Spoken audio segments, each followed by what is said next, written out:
북한이 오늘 아침 동해상으로 단거리 탄도미사일로 보이는 발사체를 여러 발 쐈습니다. 유엔 안전보장이사회 결의 위반 대상인 탄도미사일을 올해 두 번째 발사한 것으로 한 달 만에 다시 무력 도발을 재개한 겁니다. 취재기자 연결해서 구체적인 내용 알아보겠습니다. 최민기 기자. 네, 국방부입니다. 네, 북한이 또 탄도미사일을 발사했는데 확인된 내용 전해주시죠.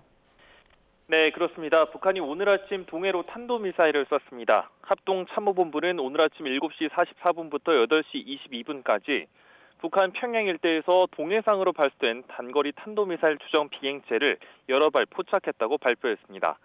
미사일은 최소 3발 이상을 쏜 것으로 보입니다. 합참은 앞서 발사 지점을 황해북도 상원 일대로 표현했다가 이후 발표에선 평양 일대로 수정했습니다.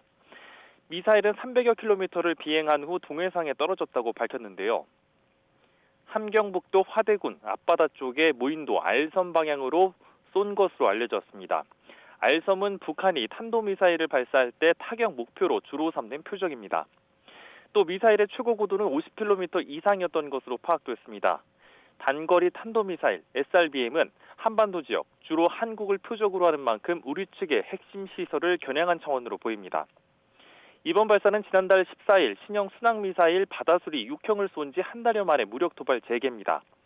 또 유엔 안보리 결의 위반 대상인 탄도미사일 발사로 보면 지난 1월 14일 극초음속 중장거리 미사일 이후 두 달여 만입니다. 올해 들어서는 두 번째 탄도미사일 발사입니다. 네, 오늘 한미 외교장관 회담도 열리는데 북한이 의도했다고 볼 수 있을까요? 네, 북한의 정확한 의도를 파악하기는 어렵지만 그럴 가능성도 있을 것으로 보입니다. 토니 블링컨 미국 국무장관과 조태열 외교부 장관은 오늘 오찬을 겸한 양자회담을 진행합니다. 토니 블링컨 장관은 제3차 민주주의 정상회의 참석을 위해 어제 오후 방한했는데요.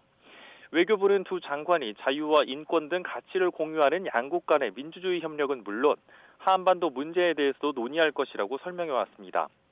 이에 따라 시기상 북한이 두 장관의 회담 테이블에 북한 문제를 올리기 위해 의도적인 도발을 했을 것이란 관측도 제기됩니다. 앞서 북한은 지난 4일부터 11일 동안 진행된 한미 연합연습, 자유의 방패 기간에는 미사일 발사와 같은 무력 도발을 하진 않았습니다. 이 기간에는 중국의 양회가 진행됐고 현지 시각으로 지난 15일부터 어제까지는 러시아에서 대통령 선거도 치러졌습니다. 이 때문에 북한이 주변국 일정을 고려해 한반도 긴장 수위를 급격히 끌어올리는 미사일 도발을 자제해왔던 것이란 분석이 나오기도 했습니다. 이번 한미 외교장관 회담은 지난달 28일 조 장관의 미국 방문 이후 19일 만으로 두 장관 회담을 계기로 의미 있는 언급이 있을지에도 관심이 쏠립니다. 지금까지 국방부에서 YTN 최민기입니다.